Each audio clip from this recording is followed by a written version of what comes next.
Episódio especial: O vilão imune.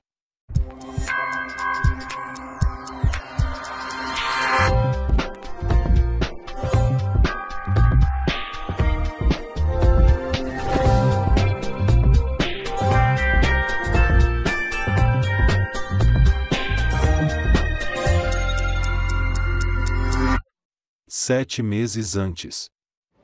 Doutor, é o quinto paciente em 3 semanas com exatamente os mesmos sintomas e tenho certeza que não será o último. Se não diagnosticarmos isso logo, vamos começar a ter problema com as famílias. Provavelmente seja ergotismo, mas algumas informações não estão se encaixando. Todos os pacientes relataram início de sintomas após terem ingerido carne vermelha. Pode ser coincidência, mas e a possibilidade de esclerose múltipla e doença de Huntington?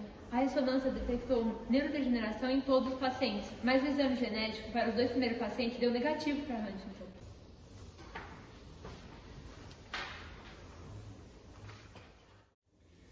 Tive que arranjar reforços. Pra quê? Contratei uma equipe de biomédicas que tive contato durante a minha especialização. E embora elas sejam bem duvidosas para conseguir resultados a tempo, acho que elas são a nossa única alternativa. Elas farão uma pesquisa baseada nos laudos e nas imagens que nós coletamos e as hipóteses também que nós fizemos. Então vocês vão ter que esperar a resposta delas para continuarem com os diagnósticos. Mas peraí, e esses pacientes internados agora? Então simplesmente chegamos para eles e falamos para a família deles que eles vão ficar alguns meses sem solução e sem diagnóstico? Sim. Não, você come pela Mercado Livre, mas eu acho que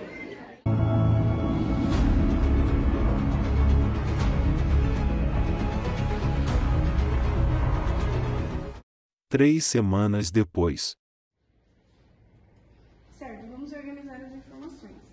Quando começamos as nossas pesquisas, tínhamos uma informação muito importante de que todas as ressonâncias demonstraram neurodegeneração. Então concordamos que se trata de alguma doença neurodegenerativa espongiforme, graças à análise dos exames de imagem de todos esses pacientes. Isso, e tivemos presença de citocina pró- e anti-inflamatórias em todas as amostras de líquor, o que deu início à nossa pesquisa. Bom, a gente sabe também, achei aqui, que existem várias células do sistema nervoso central que vão fazer alguns mediadores e esses mediadores vão colaborar para essas condições patológicas. E a gente só não sabe quais exatamente são essas células. Por causa disso, lemos inúmeros artigos e descobrimos grande envolvimento de células da imunidade inata em patologias neurodegenerativas, principalmente envolvendo micróglia e astrócitos, em que o estado ativado da micróglia em situações patológicas, dentre seus diversos efeitos no sistema nervoso central, promove a secreção dessas citocinas anti- e pró-inflamatórias. E essa liberação e atividade de mediadores pró-inflamatórios se mostrou associada com a neurotoxicidade em alguns artigos, por mais que não seja a principal causa da neurodegeneração nesses casos. Mas também confirmamos a atividade neuroprotetora da micróglia em encefalopatias, através de artigos experimentais que nos demonstraram a capacidade dessa célula de bloquear a produção de citocinas pró-inflamatórias e estimular a de anti-inflamatórias. A grande influência da atividade microglial se mostrou realmente muito importante. Por isso, decidimos nos aprofundar um pouco mais sobre esta célula e descobrimos que ela depende de uma via de sinalização CSF1R para sua existência. Que basicamente, traduzindo, se trata de um receptor estimulador de colônias, fator 1, que tem como principal função garantir a proliferação e sobrevivência de micróglias. Por isso, em estudos sobre doenças neurodegenerativas como a doença de Parkinson, são utilizados inibidores CSF1R para diminuir o número de micróglia e analisar o seu impacto na doença. Uma outra característica importantíssima da micróglia é que ela expressa uma proteína chamada CD14, que atua como um correceptor associado a receptores TLR. Então, por isso a presença dessa proteína está bastante associada ao reconhecimento de patógenos que contêm PAMPs. E o reconhecimento de PAMPs, como os lipopolissacarídeos, eles são importantes porque eles vão induzir a expressão gênica da micróglia de citocinas pró-inflamatórias. Isso já vai girar lá em torno daquela questão que a gente discutiu antes sobre o papel da pró-inflamação no quesito da progressão das doenças neurodegenerativas. Não podemos esquecer do relato de início dos sintomas observado por todos os pacientes após a ingestão de carnes bovinas. A partir daí, então, podemos continuar o estudo com a hipótese de ser uma doença causada por algum agente externo presente nas carnes e uma situação de neuroinvasão do patógeno após sua ingestão pelo hospedeiro. Perfeito! Então, de volta ao trabalho.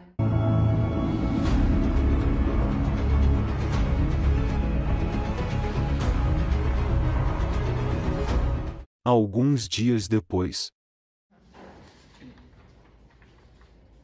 Meu Deus. O que foi? É isso! É isso! Exatamente isso! Meu Deus, Mary, achamos!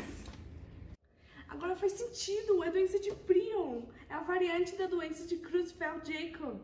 Ok, então a gente tem que agora começar a testar as nossas teorias para ver se está tudo certo, comparar com a evolução dos pacientes e também com as pesquisas anteriores e comparar os resultados laboratoriais. Dayana, por favor, já faz as ligações. 6 meses depois. Dia da revelação. Doenças de Prions, patologias neurodegenerativas espongiformes que atingem tanto seres humanos quanto animais. Uma glicoproteína denominada proteína prion celular, com funções ainda pouco conhecidas e que apresenta estrutura predominantemente na forma alfa-helicoidal, que é altamente conservada entre as espécies.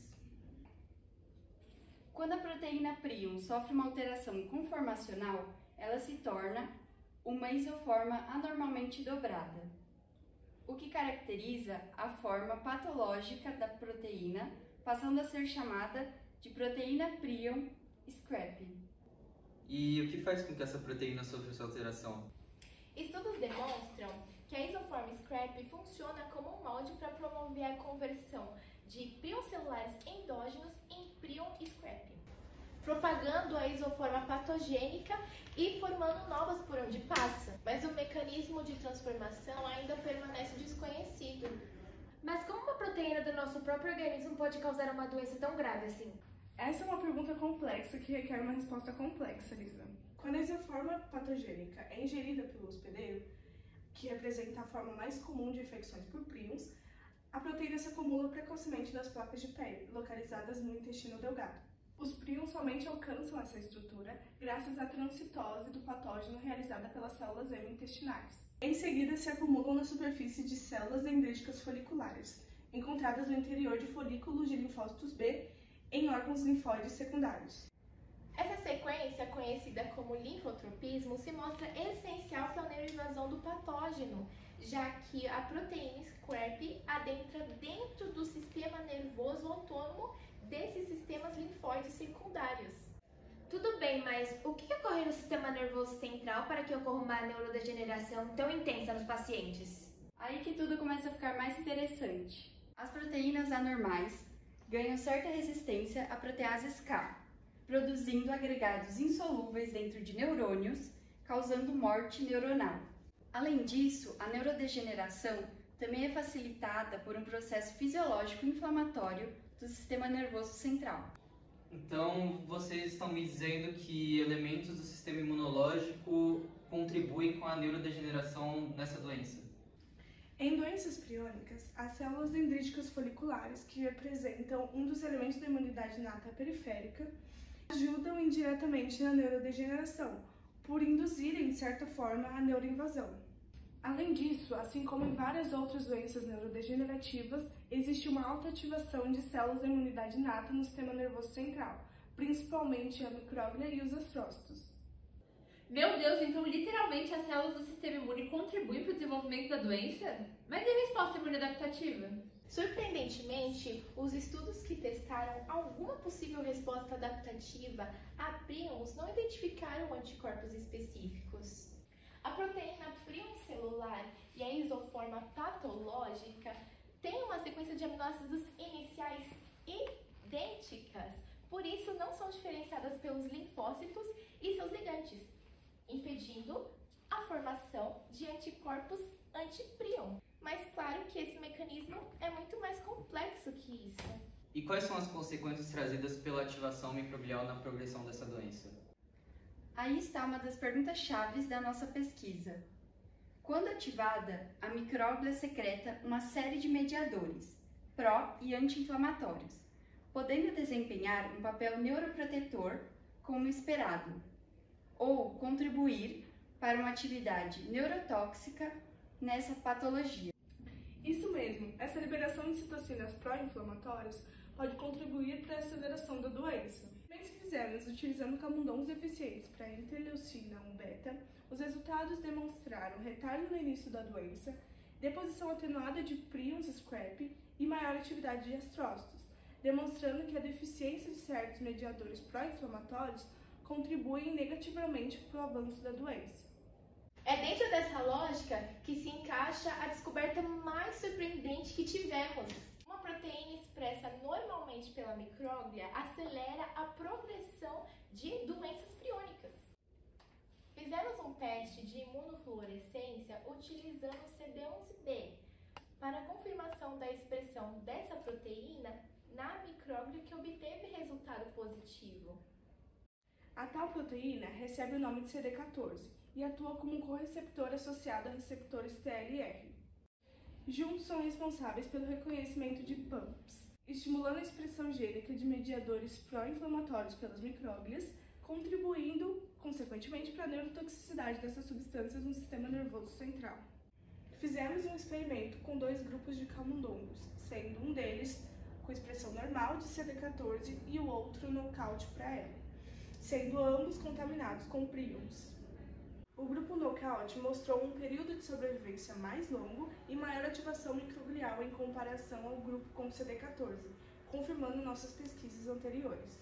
Uma observação importante é que os resultados do grupo knockout se relacionam com um maior papel neuroprotetor da micróglia, já que esta se apresentou mais ativa neste grupo, tendo então maior produção de citocinas anti-inflamatórias do que o outro grupo.